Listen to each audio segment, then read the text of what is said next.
ನನ್ನ dream complete ಆದಂತಹ ಕ್ಷಣ ನನ್ನ 18 ವರ್ಷದ ಕನಸೊಂದು ನೆನೆಸಾದ ಅದ್ಭುತ ಕ್ಷಣಗಳನ್ನು ವಿಡಿಯೋ ಮುಖಾಂತರ ನಿಮಗೆ ತಲುಪಿಸೋದಕ್ಕೆ ನನಗಂತೂ ತುಂಬಾ ಖುಷಿ ಇದೆ. ಕೇದಾರನಾಥನ ದರ್ಶನದಿಂದ ಸಂಪೂರ್ಣ ಆತ್ಮತೃಪ್ತಿಯಿಂದ ನಾನು ಅಲ್ಲಿಂದ ಬಂದೆ. ನಿಜಕ್ಕೂ ಎಷ್ಟು ಚೆನ್ನಾಗಿತ್ತು ಅಂದರೆ ಅಲ್ಲಿಯ ವಾತಾವರಣದ ಜೊತೆಗೆ ಅಲ್ಲಿ ನನಗಾದಂತಹ ಅತ್ಯದ್ಭುತ ಕ್ಷಣಗಳ ಜೊತೆಗೆ ಒಂಥರ ಪವಾಡ ಅಂತಲೇ ಹೇಳ್ಬೋದು.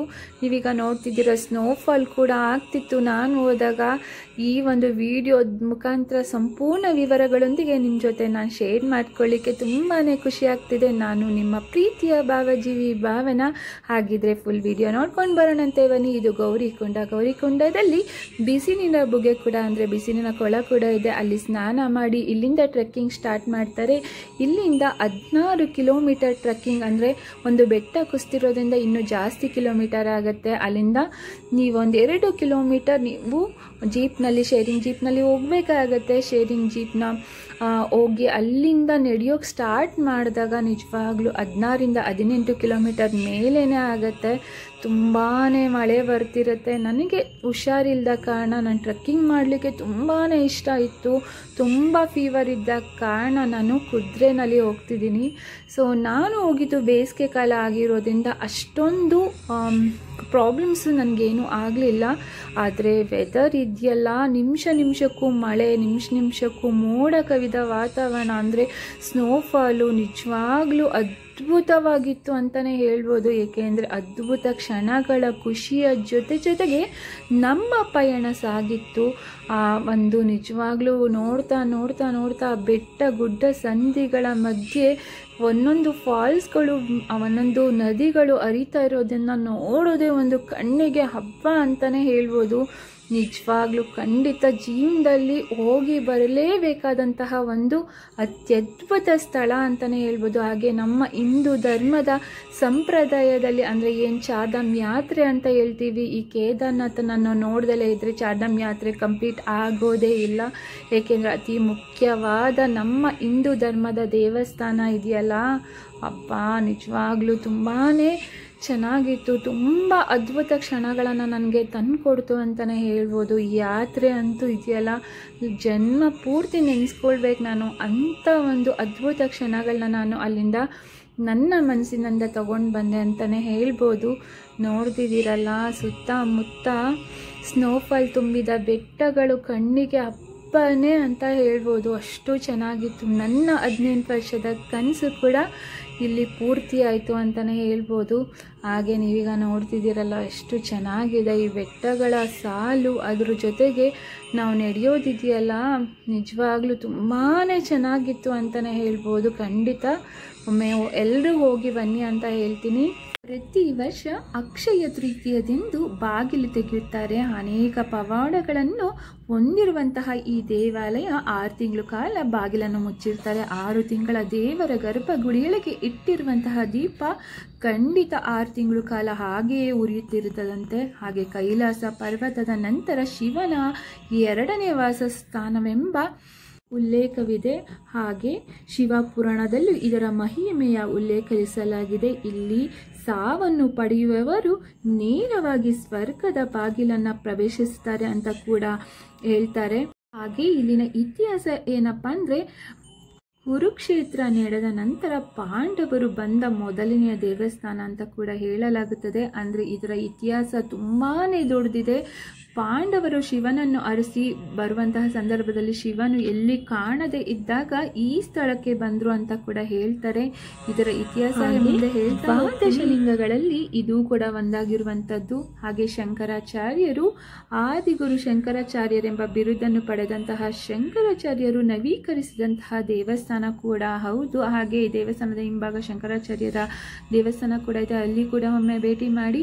ಹಾಗೆ ಇದರ ಇತಿಹಾಸ ಏನಪ್ಪಾ ಅಂದರೆ, ಕುರುಕ್ಷೇತ್ರ ಯುದ್ಧವಾದ ನಂತರ ಪಾಂಡವರಿಗೆ ತುಂಬಾ ಪಶ್ಚಾತ್ತಾಪ ಕಾಡುತ್ತದಂತೆ. ಎಷ್ಟೊಂದು ಜನ ಸೈನಿಕರು ಹಾಗೆ ಜೊತೆಲಿ ಹುಟ್ಟಿದಂತಹ ಅಣ್ಣ ತಮ್ಮಂದಿರನ್ನೆಲ್ಲ ನನ್ನಿಂದ ಕಳ್ಕೊಂಡ್ವಲ್ಲ ಅನ್ನೋ ಒಂದು ಪಶ್ಚಾತ್ತಾಪಕ್ಕೋಸ್ಕರ ಶ್ರೀಕೃಷ್ಣ ಪರಮಾತ್ಮರ ಬಳಿ ಹೋಗಿ ಕೇಳ್ತಾರಂತೆ, ನನಗೆ ಇದಕ್ಕೆ ಒಂದು ಮುಕ್ತಿ ಬೇಕು, ಇದಕ್ಕೆ ಪಶ್ಚಾತ್ತಾಪವಾಗ್ತಿದೆ ನನಗೆ ಅಂತ ಕೇಳಿದಾಗ ಧರ್ಮರಾಯರಿಗೆ ಹಾಗೆ ಜೊತೆಲಿದ್ದಂತಹ ಅಣ್ಣ ತಮ್ಮಂದಿರಿಗೆಲ್ಲರಿಗೂ ಹೇಳ್ತಾರಂತೆ, ನೀವು ಹೋಗಿ ಶಿವನನ್ನು ಕಾಣಿ, ಶಿವ ಪರಮಾತ್ಮರೇ ನಿಮಗೆ ಒಂದು ಸೂಚಿಸ್ತಾರೆ ಅಂತ ಹೇಳಿದಾಗ ಹಾಗೆ ಶಿವ ಪರಮಾತ್ಮರನ್ನು ಹುಡುಕಿ ಹೊರಟರಂತೆ. ಹಾಗೆ ಮೊದಲಿಗೆ ಕಾಶಿ ಕ್ಷೇತ್ರಕ್ಕೆ ಬಂದರಂತೆ, ಅಲ್ಲೂ ಕೂಡ ಶಿವನ ದರ್ಶನವಾಗಲಿಲ್ಲ. ಹಾಗೆ ಗುಪ್ತ ಕಾಶಿಗೆ ಬಂದರಂತೆ, ಅಲ್ಲೂ ಕೂಡ ಶಿವನನ್ನು ಕಾಣಲಿಲ್ಲ. ಹಾಗೆ ಇದೇ ಕೇದಾರನಾಥ ಸ್ಥಳಕ್ಕೆ ಬರ್ತಾರಂತೆ, ಅಲ್ಲೂ ಕೂಡ ಶಿವನನ್ನು ಕಾಣದೇ ಇದ್ದಾಗ ಧರ್ಮರಾಯರು ಹೇಳ್ತಾರಂತೆ ಭೀಮನಿಗೆ, ಶಿವ ಪರಮಾತ್ಮರನ್ನು ಹುಡುಕಲೇಬೇಕು, ನಮಗೆ ಮೋಕ್ಷ ಬೇಕು ಅಂತ ಕೇಳಿದಾಗ ಭೀಮ ತುಂಬ ಎತ್ತರದ ಮನುಷ್ಯರಾಗಿ ಬೆಳೀತಾರಂತೆ. ಹಾಗೆ 2 ಬೆಟ್ಟಗಳ ಮಧ್ಯೆ ಕಾಲನ್ನು ಇಟ್ಟು ಶಿವ ಪರಮಾತ್ಮರನ್ನು ಹುಡುಕೋಕೆ ನಿಂತಾಗ ಎಲ್ಲ ಹಸುಗಳು ಮೇಯ್ತಾ ನಿಂತಿದ್ವಂತೆ. ಹಾಗೆ ಭೀಮನನ್ನು ಕಂಡು ಎಲ್ಲ ಹಸುಗಳು ಎದುರುತ್ತವಂತೆ. ಭೀಮರನ್ನು ನೋಡಿದಂತಹ ಎಲ್ಲ ಹಸುಗಳು 2 ಕಾಲನ್ನು ಇಟ್ಟಿದಂತಹ ಕಾಲನ್ನು ಸಂಧಿಯಲ್ಲಿ ನುಸುಳಿ ಎಲ್ಲ ಹಸುಗಳು ಎದುರಿ ಓಡುತ್ತವೆಯಂತೆ. ಆದರೆ ಒಂದೇ ಒಂದು ಎತ್ತು ಕೂಡ ಮೇಯುತ್ತಾ ಹಾಗೆ ನಿಂತಿದ್ದನ್ನು ಕಂಡು ಆ ಭೀಮರಿಗೆ ಅರ್ಥ ಆಯ್ತಂತೆ, ಇವರೇ ಶಿವ ಪರಮಾತ್ಮರು ಅಂತ. ನೋಡಿದಾಗ ಶಿವನನ್ನು ಕುರಿತು ತಪಸ್ಸು ಮಾಡಿದಂತಹ ಸಂದರ್ಭದಲ್ಲಿ ಶಿವರು ಭೀಮರನ್ನು ನೋಡಿ ಎದುರಿ ಮಣ್ಣಿನೊಳಗೆ ಅಂದರೆ ಭೂಮಿಯೊಳಗೆ ಹುದುಗಿ ಕೂರ್ತಾರಂತೆ. ಆ ಭೀಮಸೇನರಿಗೆ ಗೊತ್ತಾಗಿ ಶಿವನೇ ಅದನ್ನು ಎಂದು ಹಿಡಿಯಲು ಹೋಗ್ತಾರಂತೆ. ಭೀಮರಿಂದ ತಪ್ಪಿಸಿಕೊಳ್ಳುವುದಕ್ಕೆ ಎತ್ತು ಭೂಮಿ ಒಳಗೆ ಹೋಗಿದ್ರಿಂದ ಅವಿತು ಕುಳಿತು ಬಿಡುತ್ತಾರೆ ಎಂಬ ಭಯದಿಂದ ಎತ್ತಿನ ಭುಜವನ್ನು ಹಿಡಿದು ಎಳಿತಾರಂತೆ. ಈ ಎತ್ತಿನ ಭುಜದ ಆಕಾರದಲ್ಲಿರುವಂತಹ ಈ ಲಿಂಗರೂಪ ತಾಳಿರುವಂಥದ್ದೇ ಇಲ್ಲಿ ಕೇದಾರನಾಥದಲ್ಲಿ ಲಿಂಗರೂಪಿಯಾಗಿ ಇರುವಂತಹ ಶಿವ ಪರಮಾತ್ಮರು ಅಂತ ಕೂಡ ಹೇಳಲಾಗುತ್ತದೆ. ಹಾಗೆಯೇ ಶಿರೋಭಾಗ ರುದ್ರನಾಥದಲ್ಲಿ, ಮುಂಡಭಾಗ ಮಧ್ಯಮ ಮಹೇಶ್ವರದಲ್ಲಿ, ತೋಳುಗಳು ತುಂಗನಾಥದಲ್ಲಿ, ದೇಹದ ಉಳಿದ ಭಾಗ ಪಶುಪತಿನಾಥದಲ್ಲಿ ಹಾಗೂ ೇಶ್ವರದಲ್ಲಿದೆ.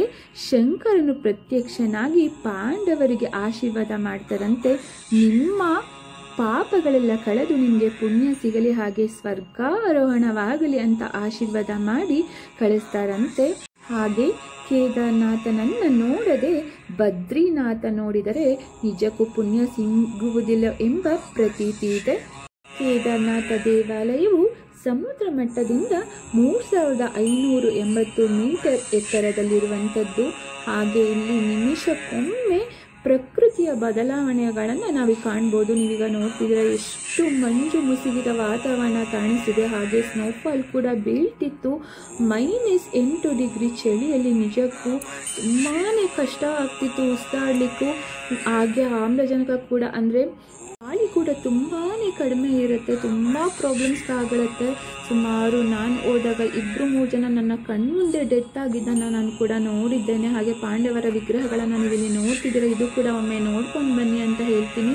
ಇದು ಇಲ್ಲೇ ಪಾಂಡವರನ್ನು ಪ್ರತಿಷ್ಠಾಪಿಸಿದಂತಹ ಸ್ಥಳ ಇದೆ. ನನಗೂ ಕೂಡ ನೋಡಲಿಕ್ಕೆ ತುಂಬಾ ಕಷ್ಟ ಆಯಿತು. ಅದ್ರ ಫೋಟೋ ಕೂಡ ನಿಮ್ಗೆ ಹಾಕಿದ್ದೀನಿ, ಖಂಡಿತ ಹಾಕಿದ್ದನ್ನು ಅದಕ್ಕೆ ಹೋದರೆ ಇದನ್ನು ಮರೀದಲ್ಲೇ ನೋಡ್ಕೊಂಡು ಬನ್ನಿ. ಹಾಗೆ ನೀವಿಲ್ಲಿ ನೋಡ್ತಿದ್ದೀರಾ ಮಂಜು ಮುಸುಕಿದ ವಾತಾವರಣದ ನಂತರ ಅಲ್ಲಿನ ಬೆಟ್ಟಗಳು ನಿಜಕ್ಕೂ ಬೆಳ್ಳಿಯ ಮೋಡಗಳೆಲ್ಲ ಮೈ ತುಂಬಿದಂತೆ ನಿಜಕ್ಕೂ ತುಂಬಾ ಚೆನ್ನಾಗಿತ್ತು. ಹಾಗೆ ದೇವಸ್ಥಾನದ ಆಪೋಸಿಟ್ಟು ಅಂದರೆ ದೇವಸ್ಥಾನದ ಎದುರುಗಡೆನೇ ನನಗೆ ರೂಮ್ ಸಿಕ್ಕಿದ್ದು ನಿಜಕ್ಕೂ ಅತ್ಯದ್ಭುತ. ನನಗೆ ತುಂಬಾ ಖುಷಿಯಾಗಿದ್ದು ಏನಂದರೆ ನನಗೆ ಹುಷಾರಿಲ್ಲದ ಕಾರಣ ಹತ್ತವರು ಏನು ಸಾಲಲ್ಲಿ ನಿಂತು ದೇವರ ದರ್ಶನ ಮಾಡಲಿಕ್ಕೆ ನಂಗೆ ತುಂಬಾ ಕಷ್ಟ ಆಯಿತು. ಅಂದರೆ ನಾನು ಅಲ್ಲಿಗೆ ಹೋಗಲಿಕ್ಕೆ ತುಂಬ ಕಷ್ಟ ಇತ್ತು, ನನಗೆ ನಿಂತ್ಕೊಳ್ಳೋಕ್ಕೂ ಆಗ್ತಿರ್ಲಿಲ್ಲ. ಅದೊಂದೇ ಕಾರಣಕ್ಕೆ ನಾನು ದೇವ್ರನ್ನ ಬೇಡ್ಕೊಂಡೆ, ನಾನು ಒಳಗಡೆ ಬರಲಿಕ್ಕೆ ಆಗ್ತಿಲ್ಲ, ದಯವಿಟ್ಟು ನನಗೆ ಇಲ್ಲೇ ಆಶೀರ್ವಾದ ಮಾಡು ಅಂತ ಬೇಡ್ಕೊಂಡಿದ್ದೆ. ಆದರೆ ನನಗೆ ಅದ್ಭುತವಾದಂತಹ ದರ್ಶನ ಆಯಿತು. ಯಾಕೆಂದರೆ ಅಲ್ಲಿಯ ಪುರೋಹಿತರು ಕನ್ನಡದವರಾಗಿದ್ದರಿಂದ ಅವರನ್ನು ಭೇಟಿ ಮಾಡಿ ನಿಜಕ್ಕೂ ಅವರು ನನಗೆ ಕೇದಾರನಾಥನಿಗೆ ಪೂಜೆ ಮಾಡಿ, ಅಂದರೆ ಗಂಗಾ ಜಲದಿಂದ ಅಭಿಷೇಕ, ನನ್ನ ಕೈಯಾರೆ ನಾನೇ ಅಭಿಷೇಕ ಮಾಡಿ ಆ ದೇವರಿಗೆ ನಮಿಸಿ ಒಂದು 20 ನಿಮಿಷಗಳ ಕಾಲ ದೇವರ ಪ್ರಾರಂಗಣದಲ್ಲಿ, ಅಂದರೆ ದೇವರ ಮುಂದೆ ಅವರನ್ನು ಅಪ್ಪಿ ಹಿಡಿದು ಕೂತಿದ್ದೆ. ನಿಜವಾಗ್ಲೂ ಆ ಅತ್ಯದ್ಭುತ ಕ್ಷಣಗಳನ್ನು ನಾನು ನನ್ನ ಜನ್ಮದಲ್ಲಿ ಯಾವತ್ತೂ ಮರೀಲಿಕ್ಕೆ ಆಗೋದೇ ಇಲ್ಲ. ಯಾಕೆಂದರೆ ನನ್ನ ದರ್ಶನೇ ಆಗಲ್ಲ ಅಂದ್ಕೊಂಡವಳಿಗೆ ಈ ಒಂದು ಅಭಿಷೇಕ ಮಾಡಿ ಒಂದು 20 ಮಿನಿಟ್ಸ್ ಆ ದೇವರ ದರ್ಶನ, ಆ ಒಂದು ದೇವರ ಮುಂದೆ ಕೂರುವಂತಹ ಸೌಭಾಗ್ಯ ನನ್ನದಾಯ್ತಲ್ಲ ಅನ್ನೋ ಒಂದು ತುಂಬಾ ಖುಷಿ ಇದೆ. ಹಾಗೆ ನೀವು ಅಲ್ಲಿ ಟೆಂಟ್ ಹೋಗ್ತೀನಿ ಅಂದರೆ ಏನು ಟೆಂಟಲ್ಲೇ ನಾನು ಸ್ಟೇ ಮಾಡ್ತೀನಿ ಅಂದರೆ 600 ರೂಪಾಯಿ ಟೆಂಟ್ ಸಿಗುತ್ತೆ. ಹಾಗೆ ರೂಮಲ್ಲಿ ಏನಾದರೂ ಸ್ಟೇ ಮಾಡ್ತೀನಿ ಅಂದರೆ 2500 ಒಬ್ಬರಿಗೆ ಚಾರ್ಜಸ್ ಇರುತ್ತೆ. ಖಂಡಿತ ನೀವು ಮೊದಲೇ ಬುಕ್ ಮಾಡ್ಕೊಂಡು ಬರೋದು ಒಳ್ಳೆಯದು. ಏಕೆಂದರೆ ನನಗೆ ಅಲ್ಲಿ ಯಾರೋ ಒಬ್ಬರು ಪರಿಚಯ ಇದ್ರಿಂದ ನಾನು ರೂಮ್ ಮಾಡಿ ಸ್ಟೇ ಮಾಡಿದೆ. ಹುಷಾರಿಲ್ಲದ ಕಾರಣ ರೂಮ್ನ ತೊಗೊಂಡಿದ್ದೆ.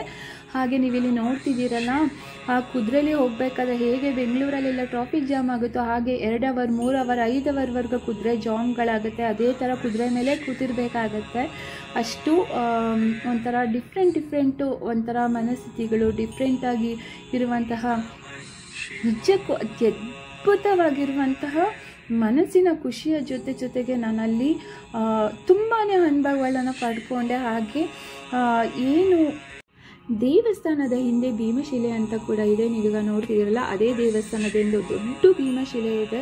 ಪ್ರವಾಹ ಬಂದಾಗ ದೇವರನ್ನು, ಆ ದೇವಸ್ಥಾನವನ್ನು ಕಾಪಾಡಿದಂತಹ ಭೀಮಶಿಲೆಯನ್ನು ಕೂಡ ನೋಡ್ಬೋದು. ಹಾಗೆ ದೇವಸ್ಥಾನದ ಹಿಂಭಾಗ ಶಂಕರಾಚಾರ್ಯರ ಒಂದು ಪ್ರತಿಷ್ಠಾಪನೆ ಮಾಡಿದಂತಹ ಸ್ಥಳ ಕೂಡ ಇದೆ. ಅದು ಕೂಡ ಮರಿದಲ್ಲೇ ಒಮ್ಮೆ ನೋಡ್ಕೊಂಡು ಬನ್ನಿ. ನೀವೀಗ ನೋಡ್ತಿದ್ದೀರಲ್ಲ, ನಿಜವಾಗ್ಲೂ ಕಾಲಿಡೋಕ್ಕೂ ಜನ ಇದು ಅಷ್ಟು ಜನ ತುಂಬಿದ್ರು. ನೀವು ಲೈನಲ್ಲಿ ಏನಾದರೂ ನಿಂತರೆ 10 ಅವರು 15 ಅವರ್ ಅಷ್ಟು ಕಷ್ಟ ಆಗುತ್ತೆ. ತುಂಬ ಜನ ಇರ್ತಾರೆ. ಸೊ ನಿಮಗೇನಾದರೂ ಯಾರಾದರೂ ಪರಿಚಯ ಇದ್ದರೆ ಪರಿಚಯ ಮುಖಾಂತರ, ಸೊ ನನಗೆ 2,500 ಟಿಕೆಟಲ್ಲಿ ನನಗೆ ಒಂದು ಹಾಫ್ ಆನ್ ಅವರ್ ದೇವ್ರ ಮುಂದೆ ಕುತ್ಕೊಳ್ಳೋಂಥ ಸೌಭಾಗ್ಯ ಸಿಕ್ತು. ನಮ್ಮ ಕನ್ನಡದವರು ಪುರೋಹಿತರೆ ಆಗಿದ್ದರಿಂದ ನನ್ನ ಹಸ್ಬೆಂಡ್ ಮುಖಾಂತರ ನಾನು ಆ ದೇವಸ್ಥಾನಕ್ಕೆ ಹೋಗಿದ್ದು. ತುಂಬಾ ಖುಷಿ ಇದೆ. ನೀವೀಗ ನೋಡ್ತಿದ್ದೀರಲ್ಲ, ಹಾಗೆ ನನ್ನ ರೂಮಿಂದ ದೇವಸ್ಥಾನದ ಬಾಗಿಲು ಆ ಒಂದು ಅತ್ಯದ್ಭುತವಾಗಿ ನೋಡಿಕೊಂಡು 1 ದಿನಗಳ ಕಾಲ ನಾನು ಅಲ್ಲೇ ಸ್ಟೇ ಮಾಡಿ ಆ ಒಂದು ಅತ್ಯದ್ಭುತವಾದ ಪ್ರಕೃತಿಯ ಮಧ್ಯೆ ದೇವರನ್ನು ನೋಡ್ತಾ ಕಳೆದಂತಹ ಖುಷಿ ಇದೆಯಲ್ಲ, ಆ ಒಂದು ಅತ್ಯದ್ಭುತ ಇದೆಯಲ್ಲ, ದೇವರ ಬ್ಲೆಸ್ಸಿಂಗ್ನ ಜೊತೆಗೆ ನಿಜಕ್ಕೂ ಈ ಒಂದು ದಿನನ ನಾನು ಮರೀಲಿಕ್ಕೆ ಆಗೋದೇ ಇಲ್ಲ. ಅಷ್ಟು ಚೆನ್ನಾಗಿತ್ತು. ಸ್ನೋಫಾಲ್ ಜೊತೆಗೆ ಅಲ್ಲಿ ನಿಮಿಷಕ್ಕೆ ಒಮ್ಮೆ ಒಂದು ಬದಲಾವಣೆಗಳನ್ನು ಗಮನಿಸ್ತಾ ಹಬ್ಬ ತುಂಬಾ ಚೆನ್ನಾಗಿತ್ತು ಅಂತ ಹೇಳ್ಬೋದು. ನನ್ನ ಫೀವರ್ ಇದ್ದರೂ ಕೂಡ ತುಂಬಾ ಒಂದು ಸ್ನೋಫಾಲಲ್ಲಿ ನಾನು ಆಟ ಆಡಿದೆ. ಯಾಕೆಂದರೆ ಆ ಒಂದು ದೇವ್ರನ್ನ ನಂಬಿ ಹೋಗಿದ್ದೀನಿ, ಏನೂ ಆಗಲ್ಲ ಅನ್ನೋ ಒಂದು ನಂಬಿಕೆ ನನ್ನದಿತ್ತು. ನಿಜಕ್ಕೂ ಆ ನಂಬಿಕೆ ದೇವರು ಉಳಿಸಿಕೊಟ್ರು ಅಂತಲೇ ಹೇಳ್ಬೋದು. ನನಗಂತೂ ಈ ಕ್ಷಣಗಳನ್ನು ಯಾವತ್ತೂ ಮರೀಲಿಕ್ಕೆ ಆಗಲ್ಲ. ನೀವಿಲ್ಲಿ ನೋಡ್ತಿದ್ದೀರಲ್ಲ, ಇದು ಶಂಕರಾಚಾರ್ಯರ ಪ್ರತಿಷ್ಠಾಪನೆ ಮಾಡಿದಂಥದ್ದು. ಇದರ ಹಿಂದೆ ನೀವು ಹೋದರೆ ಇಲ್ಲಿ ಒಂದು ಪ್ರಕೃತಿಯ ನೋಟ ಇದೆಯಲ್ಲ, ನಿಜಕ್ಕೂ ಅದ್ಭುತವಾಗಿರುತ್ತೆ. ಇದು ನಾನು ಬೇರೆ ವಿಡಿಯೋ ಹಾಕಿದ್ದೀನಿ. ಏಕೆಂದರೆ ನನ್ನ ವಿಡಿಯೋ ಲಾಸ್ ಆಗಿದೆ. ಸುಮಾರು ವಿಡಿಯೋಗಳು ನನಗೆ ಸಿಕ್ಕಲಿಲ್ಲ. ನಾನು ತೆಗೆದಿದ್ದು ಯಾವುದು ನನ್ನ ಮೊಬೈಲಲ್ಲಿ ಪ್ರಾಬ್ಲಮ್ ಆಗಿ ಏನೋ ಸೊ ವಿಡಿಯೋಗಳೆಲ್ಲ ಮಿಸ್ ಆಗಿತ್ತು. ಸೊ ನೀವೀಗ ನೋಡ್ತಿದ್ದೀರಲ್ಲ, ಇದು ನಾನು ತೆಗೆದ ವಿಡಿಯೋ. ಆ ಕ್ಷಣಗಳಿದೆಯಲ್ಲ, ನೀವಿಲ್ಲಿ ನೋಡ್ತಿದ್ದೀರಲ್ಲ, ಎಷ್ಟು ಸ್ನೋಫಾಲ್ ಆಗ್ತಿತ್ತು ಅಂದರೆ ನನಗಂತೂ ತುಂಬಾ ಖುಷಿ ಇತ್ತು. ಆ ಖುಷಿಯ ಜೊತೆಗೆ ನಾನು ಅಲ್ಲಿಂದ ಹೊರಟು ಬಂದೆ. ಇದೇ ಥರದ ವಿಡಿಯೋಗಳಿಗಾಗಿ ಖಂಡಿತ ನನ್ನ ಚಾನಲನ್ನು ಸಂಪರ್ಕಿಸಿ. ಹಾಗೆ ನೋಡ್ತೀರಿ, ಸಬ್ಸ್ಕ್ರೈಬ್ ಮಾಡುವ ಮುಖಾಂತರ ನಿಮ್ಮ ಪ್ರೀತಿ ವಿಶ್ವಾಸಕ್ಕೆ ನಾನು ಯಾವತ್ತೂ ಚಿರಋಣಿ. ನನ್ನ ವಿಡಿಯೋಗಳನ್ನು ದಯವಿಟ್ಟು ವಾಚ್ ಮಾಡಿ ಅಂತ ಕೇಳ್ತಾ, ನಿಮ್ಮ ಪ್ರೀತಿಯ ಭಾವಜೀವಿ.